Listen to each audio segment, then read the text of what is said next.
Coming up on Talk with Sheep. I think it's really important what you're talking about, not surrounding yourself with people just like you. I've slowed down more and she's kind of pushed a little bit more, and so we've kind of worked together on that. But this is why I think the importance of like complimenting each other as far as your team is concerned, not having some people that are around you that are exactly like you is a dangerous thing. I've had to have other people in my life to just show a different perspective on things, especially him and how he has pushed me out of my shell. But I would not be sitting here if it wasn't for him just pushing me out of my shell. I couldn't even have done my current job had he not pushed me in certain directions. Being able to be around people who have different opinions than you, and you being able to entertain those opinions and not just instantly push them off, is actually extremely healthy and beneficial for your leadership. It's beneficial for your family, even in a parenting context, from a father to a son or mom to a son or daughter. When your kids come to you, even with opinions and things, if it's your way or the highway, you're actually going to hurt connection. You're going to break connection down, and that's going to work against the relationship actually developing. Real stories and honest conversations from people learning to follow Jesus just like you. Welcome to Talk with Sheep. Watch on YouTube or listen on Spotify and Apple Podcasts. Hey, welcome to Talk with Sheep. We are on the second episode, and last episode was awesome. You got to meet Mark and Tiffany Ivy, my parents, and then in this episode, you guys are going to get to meet LJ and Jesse Johnson. So just a little bit about them. LJ and Jesse, you guys have been married since 2000. You're the parents of 3 boys. LJ grew up in Florida before moving to Cherville, North Carolina, or Cherville if you're a local. You got to say it the right way. Jesse was raised down the road in Gastonia, and lots of, I'm not going to make any jokes about Gastonia. We'll leave that there. And then in 2013, you guys joined the Christ Alive church staff. And as of now, you guys are the associate pastors. But outside of the church, you guys are also in education. And before that was coaching. So LJ, you were coaching for a Christian school. And then from that evolved then into being the principal of a local Christian school. And so you guys have had your hands in a lot of different stuff, not only the school stuff, but then businesses. LJ had a barbecue business, so if you like barbecue, he can talk about barbecue. All day. And I actually got sick one time making barbecue. But it wasn't you made it. It wasn't mine. It wasn't his, but he was able to give some guidance and stuff on it. So if you like barbecue, yeah. So you guys have been around the block, I guess we could put it that way. And then also the lawn care business. So he's had a few businesses, and then Jess, full-time mom, but also the coordinator for the sports side of the school, right? So there's a lot that goes into that. And the school's a pretty large school. It's not 50 students or anything. So you guys have done a lot. So tell us just a little bit about your childhood. What was your childhood home like growing up? Tell us how you guys met each other. Whoever wants to take it first. And just kind of take us all the way up till you came to the church, and then we can go into that. And make sure you lean into the mic too. We want to make sure everyone can hear you. Yeah, so I had an incredible childhood. So I grew up in a home, my parents were pastors and youth pastors, and my dad was also associate pastor, kind of did a lot in the church as well, similar to what I do. But yeah, it was awesome, man. I grew up in Florida. Most of my memories are swimming and playing ball and chasing with alligators. Yeah, actually, yes. Crazy stuff. Yeah, playing around with alligators like I shouldn't have, but I did. Chase an ice cream truck around. That was a lot of fun stuff, man. It was really a great childhood. I did have some challenges growing up too. So overcoming a lot of insecurities, like I think a lot of folks, sometimes when you get older, you realize those things really feed into your adulthood. So, those were actually some times for me to really grow through. We were on the road. It felt like all of 1996, I think it was. My family moved to Ohio for a year. And so we were in Florida, moved to Ohio, then we moved back. My dad was helping his former pastor transition to Ohio. And then not long after that, just a few months later, we ended up moving up to North Carolina. So it felt like I was all over the place that year. How old were you when you moved to North Carolina? Yeah, so I was like 14, 15 years old, I think 15 years old. And so I moved my freshman year of high school during spring break. And so I was at Cherryville for, that's where I spent most of my life from that point on until we moved up here closer to the church. And so very, very, very small town. And that was actually the town I grew up in when I was younger too. It was small as well, but I just had a great childhood. And then I met Jesse. I just told this story the other day. I didn't have a whole. You guys met at the club? No, I did not. That is not what happened. So we were at our church actually, and she came in as a guest. I was playing the drums. I didn't know you played the drums. I did. I played the drums for a long time, actually. All right. I'm nowhere near as good as my brother, but I haven't played in a long time. But anyway, I was sitting on the drums at least. She came in, and I had that moment, man. My head went underneath the cymbals, and I looked at her, and I said, "That's the one for me." Now you got to think about this. I'm 15 years old, right? But I wasn't girl crazy at all. I was a sports-focused individual, and I chased the Lord. That was my primary focus even then at that age. But I saw her, and I remember telling my mom, I said, I'm going to marry that girl, and I'm 15. But that actually happened. We ended up talking to each other, worked together for a few years, and we got married. She took me from my mother a week after I graduated from high school. We got married. Wait, because you're older? Are you older? 10 months. 10 months. Okay. She is older than I am. So, no, but we've got married in June of 2000. And so she graduated in the 90s. I graduated in... Well, what was that first interaction like then? Gosh. There was no interaction at all. I mean, I looked at her. She came in. She sang. That was the other thing because she does have a wonderful... Oh, were you a guest? Yes. That day? It was one of those, can you come up and sing a special? Oh, my One goodness. of those. Okay, Yeah. gotcha. Yeah, exactly. So that contributed to it as well. But I guess there's not all horror stories from those types of experiences of singing specials. But it was funny. I literally remember standing at the door of the church and seeing her leaving that old tracker down the road and thinking, man, I got to figure this one out. And it was, a work of a lot of my family and some family of hers talking, and ended up getting us together. I don't think she was very interested. She was not interested at all in me initially, but persistence helps. Yeah, just going after. Yeah. What was that experience like for you? What do you remember? Well, I was resistant. I didn't Make sure you stay in this mic, too. Okay, I want to make sure we can hear you well. I didn't really want a boyfriend at the time. This is so funny because we were so young. So it's funny talking about this now. But I didn't really want a boyfriend at the time. But then I thought it was kind of cute after a while. So I don't know. It worked out. I got to know his personality and realized he was different from anybody I had ever met. He was just a nice guy. And that was very helpful. And that was it. Nice guys can actually win. Yep. Win some. Well, and he's funny now. We're sitting here looking at each other, and I know we've had this dialogue before. Raising two boys. So, two are in their 20s. One's married. Our youngest one's going to be 14 in a month or so. And thinking about, I can't even imagine them having a conversation at 15 saying, I'm going to marry this girl.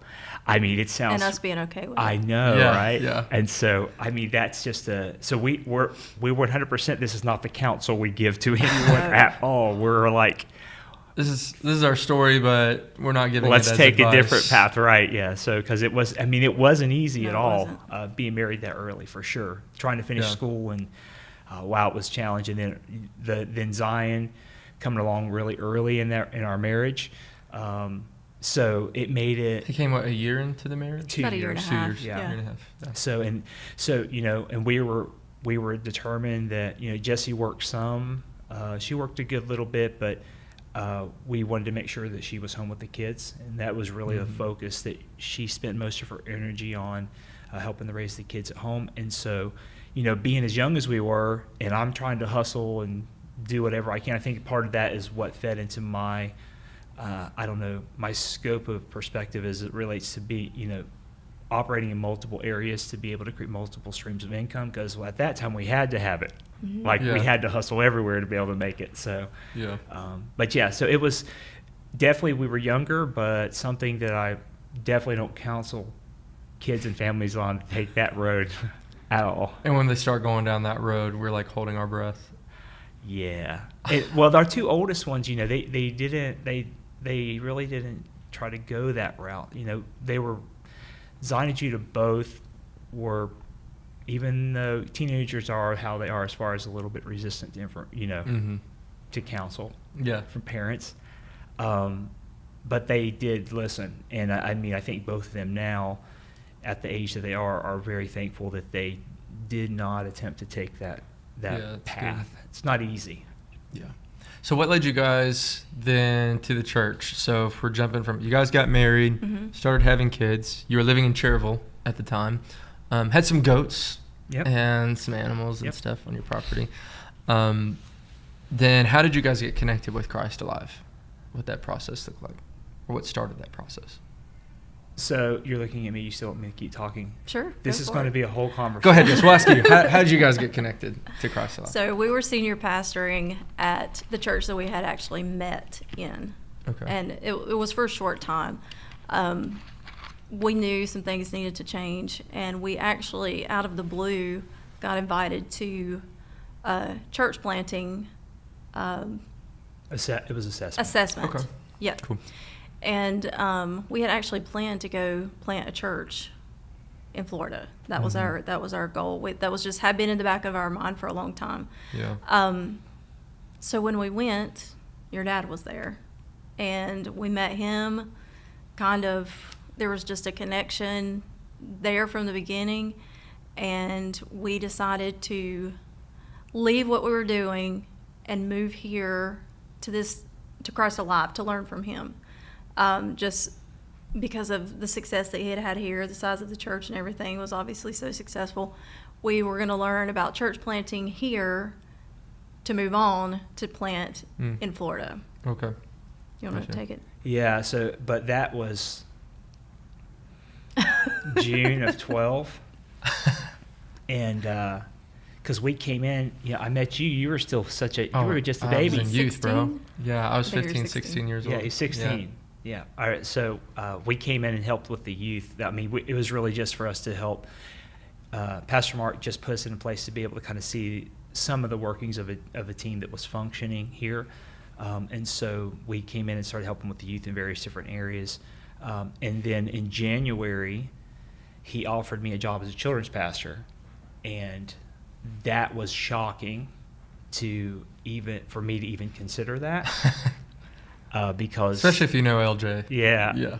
It's so funny. I'm still working with kids now, and it was never anything I really thought would be a long-term thing for me. I do love the next generation greatly, but I just didn't see myself in that space especially after I had been a lead pastor for the amount of time that I had been, and I felt like I'd already did my time in youth and kids prior to that, because I've been in ministry for 15 years or however long before that, 10 years.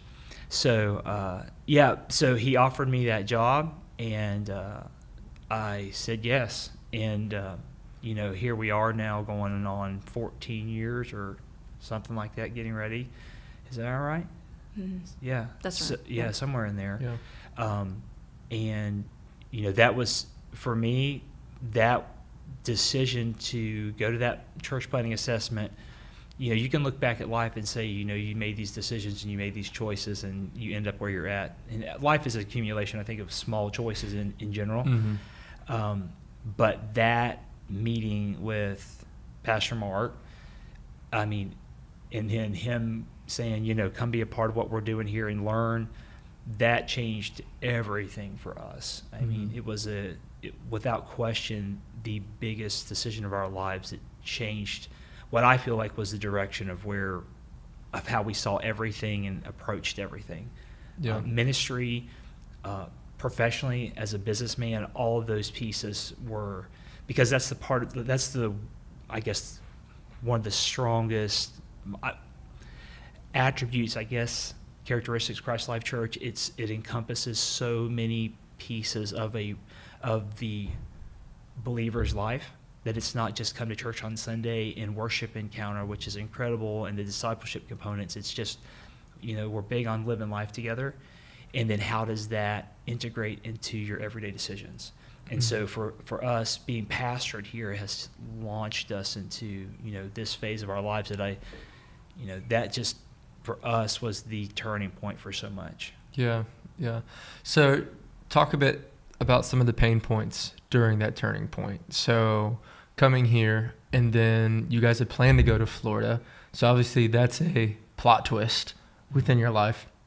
Like, talk about some of that. How has the Lord worked with you guys in that regard? And what was it like for you to work through that when you're like, I have a trajectory to go this route, but then God leads me down another route that wasn't on my radar. It wasn't what I planned.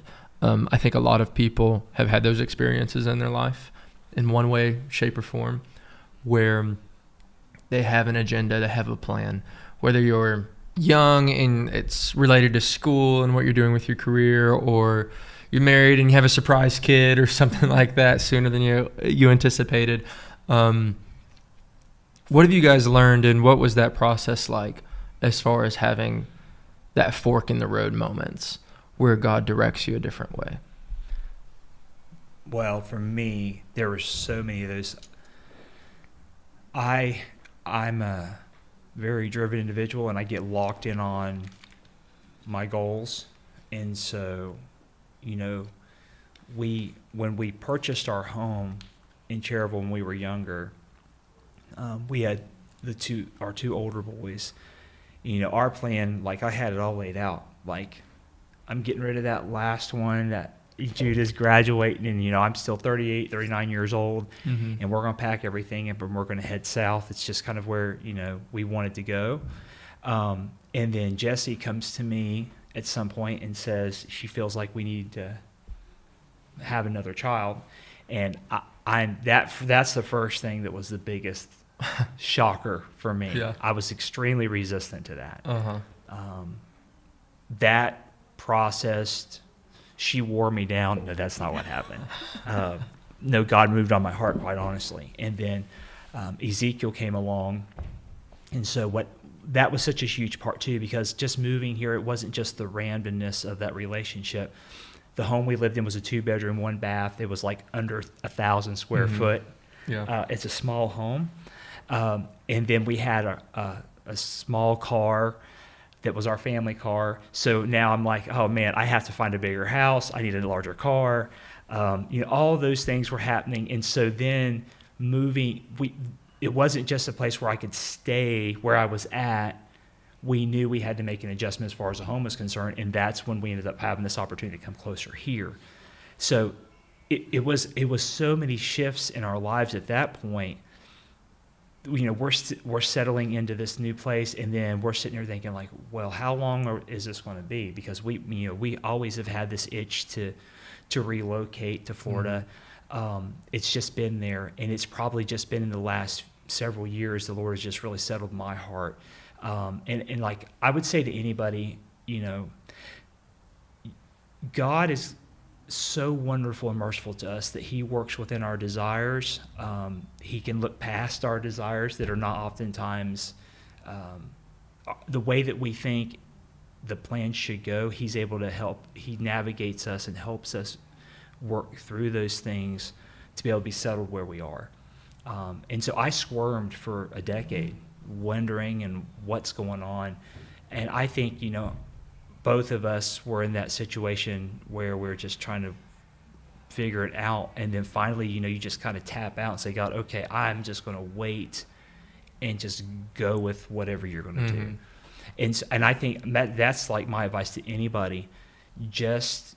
I think it's okay to hold on to something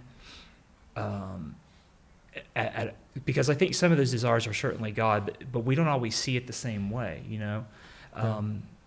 we certainly don't see it the way that he does.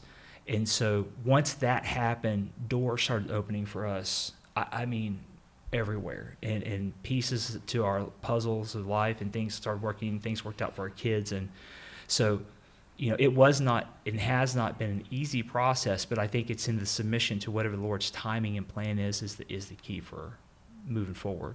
Yeah. What was that process been like for you when the Lord just changes your plans? And maybe it's different for you both. No, it was a constant.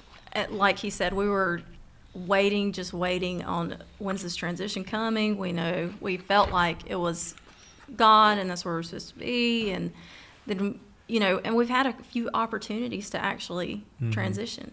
But in praying about it, we decided to listen to God and not what we wanted to do, at that time. And it was the right decision. And we've even found out years later, maybe the position that we would have been in and how it would have been probably pretty bad for our family. So, without giving too much detail, can you give a little bit of insight into that? Like looking back in retrospect. I want you to handle this tactfully, please. So, we were offered an opportunity to. I was offered an opportunity to be a principal of a Christian school in Pensacola, Florida. At the beach. At the beach. Where we love it. Yeah. And so I talked to them, and, we talked about different, I didn't expect to have that conversation, which amazing. I will say, I got to say this about your parents.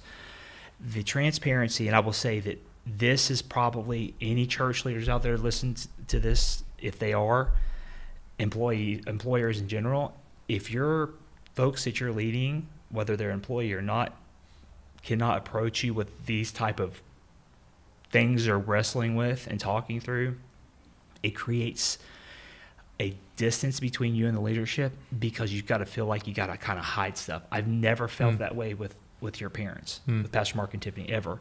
The transparency to be able to have those conversations it created opportunity. So your dad's like, okay, just, check stuff out. He's been that way with me.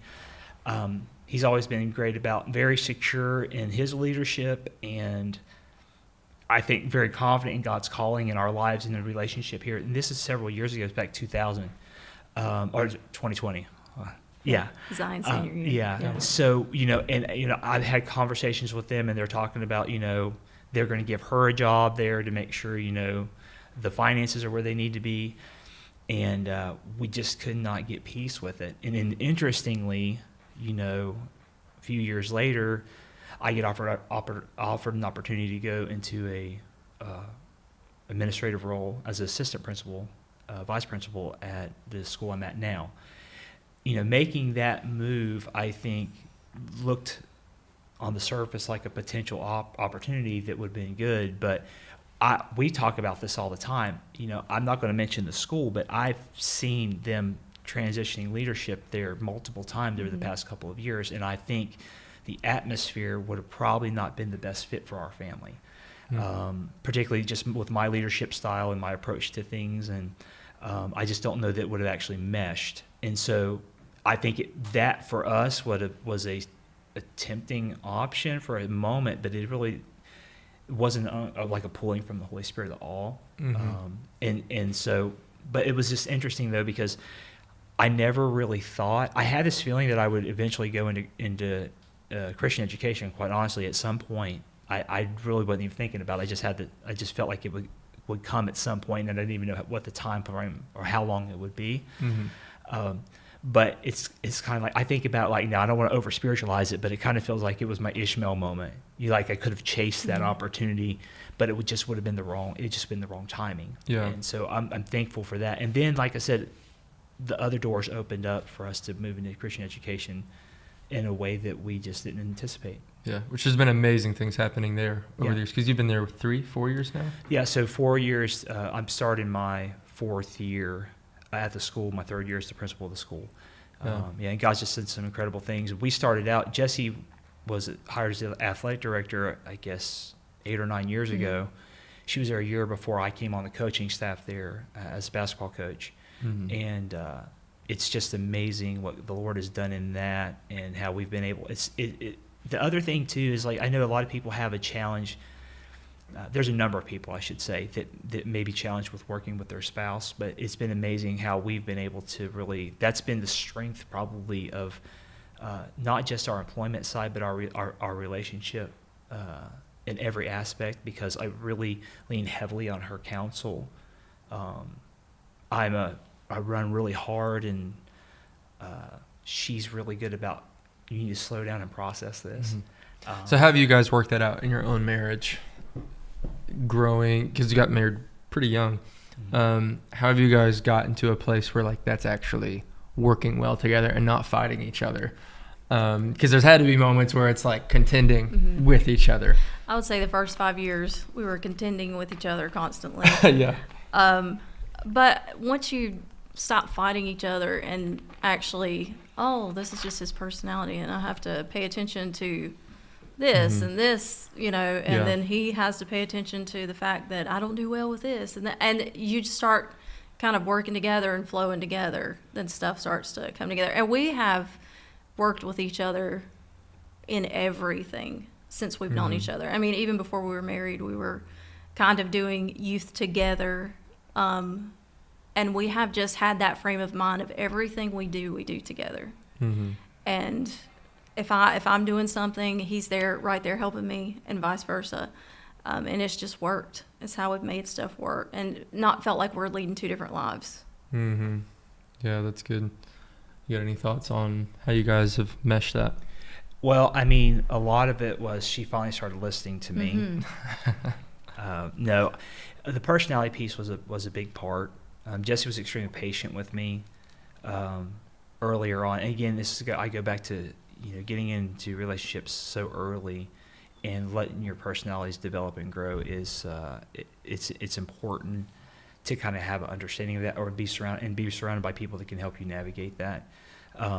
So there were challenges for sure. I mean, because I have always been really just go and just I'm a risk taker. Does any of that come from y'all's own childhoods? Like, has your childhood influenced you naturally being more patient, and your childhood naturally influenced you being more of a go-getter? I don't really know if that's, I can't really say that it's the nurture part opposed to, just my natural cut. I just know that that's been my bend since I was younger, just to kind of go out there and just take risk and take over, grab a hold of it. But, just speaking into what she said about working together, to me, that's probably been one of the strongest points of our marriage and our relationship development, because, for me, I'm a team builder. That's like the core of who I am, is I love to build teams. And so Jesse helped me see we are literally on two very different ends of the spectrum. Now, we've moved closer over the years. I've slowed down more, and she's kind of pushed a little bit more, and so we've kind of worked together on that. But this is why I think the importance of complementing each other as far as your team is concerned, not having some people that are around you that are exactly like you is a dangerous thing. And so, but as far as our marriage and stuff is concerned, it was both of us taking the time and slowing down and trying to assess and realize each other's personalities and understanding how they could best mesh and kind of fit together. Yeah, I think it's really important what you're talking about, not surrounding yourself with people just like you. I think that goes for parents, it goes for couples, it goes for employees to employers, that when you surround yourself with people who are exactly like you, even just your friend circles, that actually sets you up for failure, because life by design, and the way God's designed it, is that friction creates something good. And being able to be around people who have different opinions than you, and you being able to entertain those opinions and not just instantly push them off, is actually extremely healthy and beneficial for your leadership. It's beneficial for your family, even in a parenting context, from a father to a son, or mom to a son or daughter. When your kids come to you, even with opinions and things, if it's your way or the highway, you're actually going to hurt connection. You're going to break connection down, and that's going to work against the relationship actually developing. So you guys have both been in leadership roles, you as the athletic director, and then you in many other roles. Where have you guys seen that play out? And what would you say to those listening, what they could start paying attention to when it comes to avoiding the trap of surrounding themselves with people like themselves in all areas of their life? Where have you guys had to kind of figure that out on the business side of things? Well, for us, so Jesse has, when we started our barbecue company back in, it was 2000, I guess the fall of 2000, she asked me a lot of questions, and I wasn't as attentive. I'm always I'll figure it out type of person. Yeah. And that's actually I don't always think it's an unhealthy thing, but you still have to pay attention to the questions that people with wisdom ask you.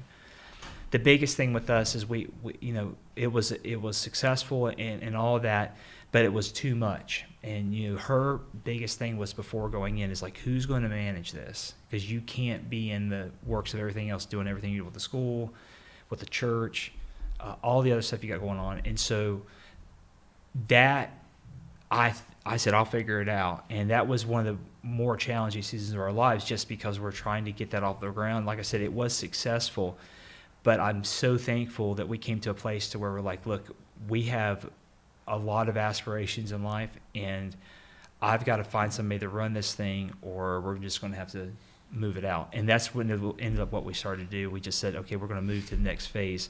A few years later, we started up our lawn landscaping company, and she had zero hesitation. Part of that is because I said, here's who's going to run it the day to day.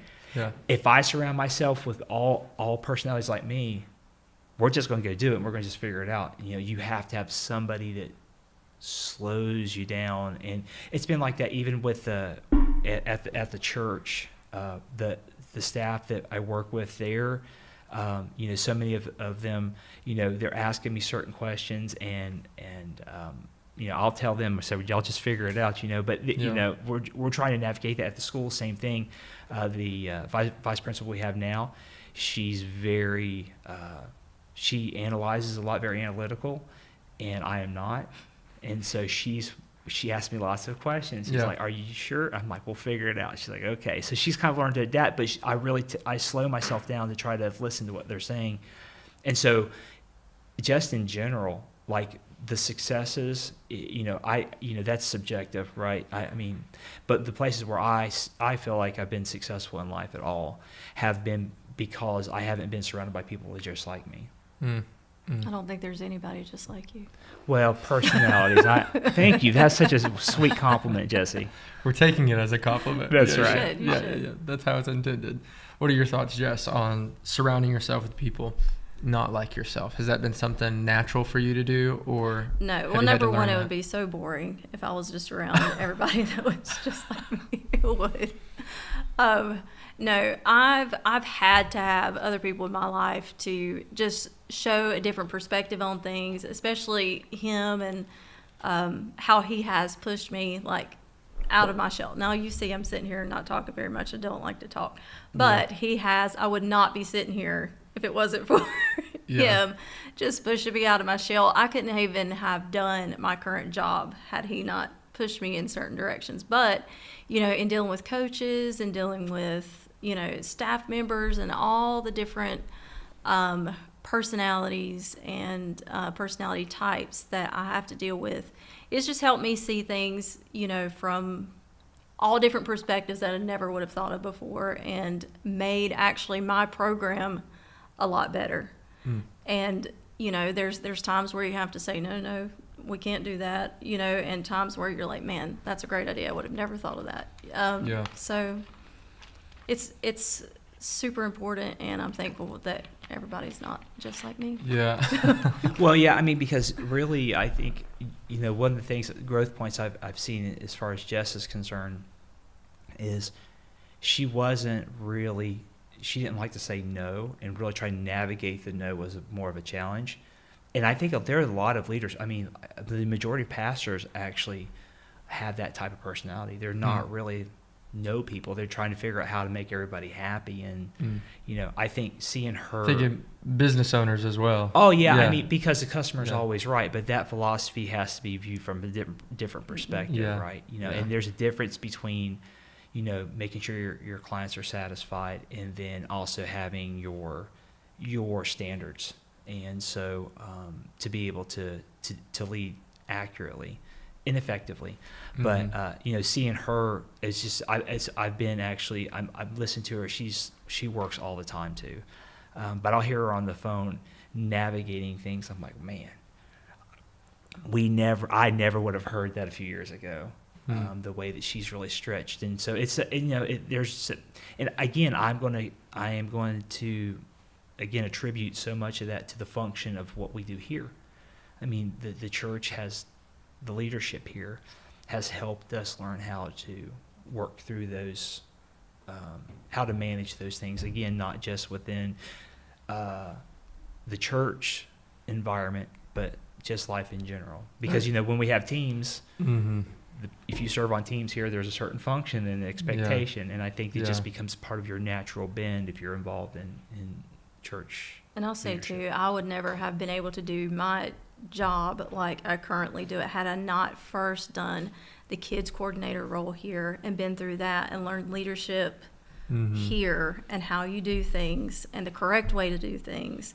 I took all of that straight into that next position as athletic director, and I would have never been able to do it had I not learned how to do leadership correctly here. Yeah. And learning healthy conflict as well. That conflict is actually necessary for growth. I think often people avoid conflict because it feels like they're taking a step back if they have like contention with somebody, but it's actually putting you a step forward when you manage conflict well and you manage it in a healthy way and you understand that, conflict can actually be beneficial. It's actually building. Conflict can be always a building process when you approach it with the right posture and the mentality, and you approach it with the right perspective. How have you guys changed as parents since your first? I asked Mom and Dad this question, and it gave some really interesting perspective. But how have you guys changed as parents from your first child and coming out of the house to now your last child, Zeke, approaching the years where he's coming out of the house and will be going on his own? What was LJ like when the young LJ? What was the young Jesse like? I don't know. I'll just say by the third child, you're too tired to. Mom said the same thing. Mom said something Did so she really? similar. She said something along the lines of like, the first kid, you care about everything. By the last one, you just don't care anymore. It's the truth. And even the older ones are like, you would have never let us do that. That is so funny. They get so irritated. But yeah, Lord, I don't know. I'll just say that we did so much better with number 3. The number 1 was our guinea pig. I call them half the time. I call them each other's names, so I've got to just call them 1, 2, and 3. Yeah. Number 1 was funny. our guinea pig, and we were just. Everything was so careful. Everything I thought that I did, I was going to kill him. Like I was constantly, just worried. And by the time that last one come along, it's true. You're just so wore down. They just give him that toy. Let him do what he wants. He's fine. It's a box of knives. He'll figure it It's out. okay. Yeah. He'll learn. Yeah. Yeah. So for me, the biggest adjustment was I've always been a hardliner, like I got these high standards and these like, we're going to follow this protocol and we're going to listen. And I was strict, and partly I was raised that way. And when I look back, a lot of that rearing did contribute to a drive, I guess. You asked me about that earlier, and even as you're asking me that question, it kind of, that just reminded me of that. But just to get stuff done and just to be effective and responsible and that type of thing. And so, learning a 19 or 20-year-old LJ that's very driven, that's, hustling a bunch of different responsibilities and things like that. And like, we're going to train our boys to be responsible young men. Jesse says I've just gotten soft, but really it's learning. I've learned to listen better, and that man, if I could just say, like, if you're raising kids, just learning, you still got to hold your standards, high expectations as far as responsibilities and ownership and those type of things. I mean, these are values that kids have to have in the culture that we live now. It's just really important for kids to have that owning responsibility, but really listening and then also kind of navigating kids' personality type. I mean, that's so important. Say they all three have different personalities, and we've had to learn to work around each one. Yeah. But that's only learned through listening, right? I mean, you just have to listen, and you got to hear. You got one kid is like, don't get near me. He's like his father, just like an anti-touch person.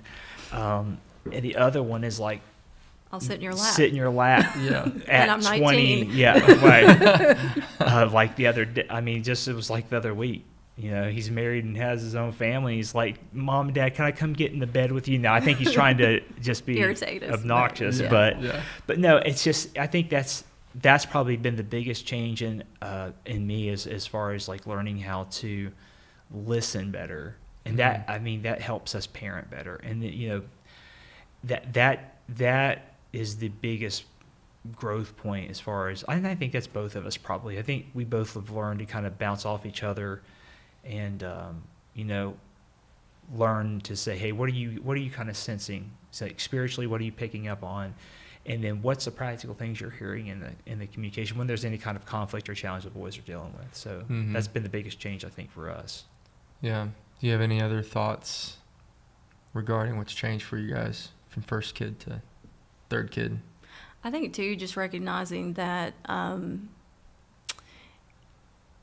everything is not going to be fair with your kids in their eyes.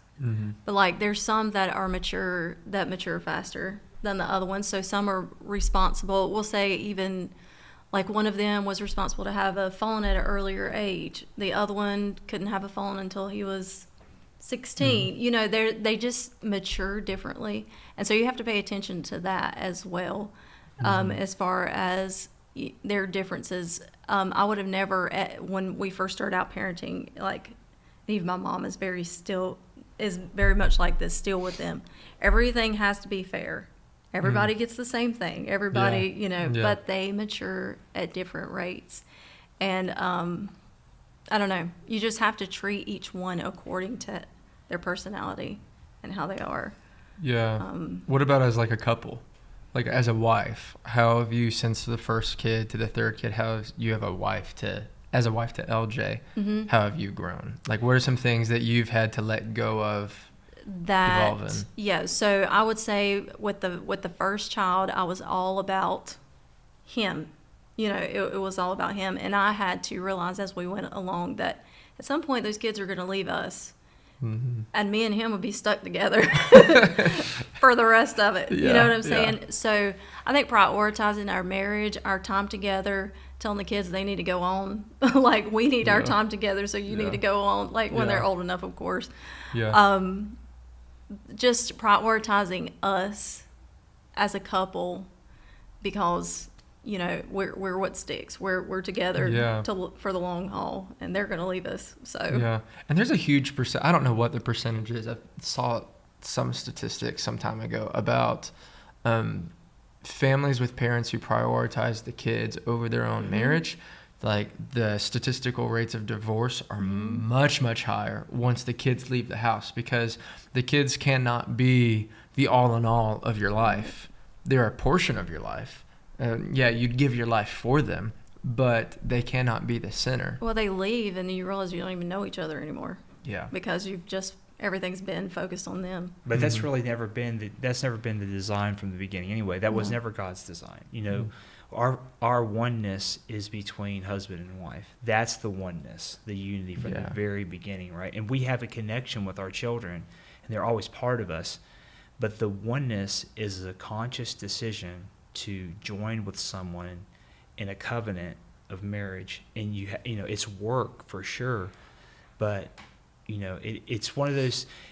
It really is in a culture that we live in now. where there's a generation of adults that have a harder time dealing with some of their own childhood issues and, have navigating whose fault something is. It's mom or dad's fault. And so I think there's an overcompensation with the kids. And then, that I don't think it's healthy for the kids, and most certainly it's not healthy for a marriage, because at that point, the kids become the center. And then people don't really realize this, but when teenagers or younger children start making the family decisions, that's destined, that ship is going to crash, right? They're just not mature enough, and it's just not God's design anyhow. Yeah. So, we need to adapt, and obviously, like I said, we got to listen, but, you don't put the kid behind the wheel to drive the direction of that family. And so every time a kid wants to do something or a child wants to do something, it's okay to say no. And it's okay. And I think it's healthy. Actually, I'm pretty confident that our kids, they like to torment us. So they like to play this game to where, who's your favorite kid? And they have their own ideas and concepts, and so they kind of they mess around, joke. But in all honesty, if you were to talk to them, I think all of them would say that in our family, Jesse's my favorite, and I'm her favorite. I don't think that they would even question that at all, that we prioritize that. And I think it's important for kids to know that, because the boys are going to be married. One of them is. They need to have the same respect, love, and honor for their wives. And so that's why we attempt to model that. And she does a great job of that as far as setting the standard for what a godly wife would look like. And so for us, I think that that's an important piece in maintaining the connection with a kid, with your children, but helping them understand, I have to do what God's saying for us as adults. The kids, as a child, you're still a child. You gotta learn. Yeah. Well, in the sports world, and especially being a sports family, you guys are definitely a sports family. You love sports. All of your kids have played sports. How have you drawn that line between sports and the Lord? And even being part of a church and stuff, there's a lot of families who sports can take a priority over that. But you very much have both feet all in on both. So it's like you're all sports and all church. How have you allowed your kids to grow in their athletic desires and dreams, capabilities, even if it's not something long-term, but it's for a season of their life that teaches a lot of skills? How have you, as parents, made space for that while also prioritizing the Lord in the Lord's house? I think a lot of parents with their kids in sports or other things, but it could be other activities. Right, it doesn't have to be sports. How have you guys kind of balanced that and figured out how to walk with both of those? I think it's important for parents to understand the very, very, very small percentage of kids that have the opportunity to go play at another level. Yeah. That's really important. And I think it's important for parents to look at their budgets and see how much money they're spending for extracurricular opportunities for their kids to play sports, for weekends, and going and staying in hotels and missing church and all those things. I think it's important just to look at those things practically. Again, I think a lot of those dynamics need to be considered. A kid is not going to understand the weight of that family decision, right? For us, it's always been about how are you becoming a man? That's really the core. And one of the most wonderful things as far as coaching is concerned, where I'm at, is I have such a freedom. I mean, all of our coaches on staff, everyone that's there, it's like we are. One of the guys, we had a meeting last night, and one of the guys said, during our closing prayer was, we want these young men to be followers of Jesus that play basketball, not basketball players that follow Jesus. And so that identity of him first has been ingrained into every aspect of the boys' lives. And really we're important about having real practical conversations. More than likely you're not going to be seeing the NBA kiddo. So let's talk about what are we really doing here?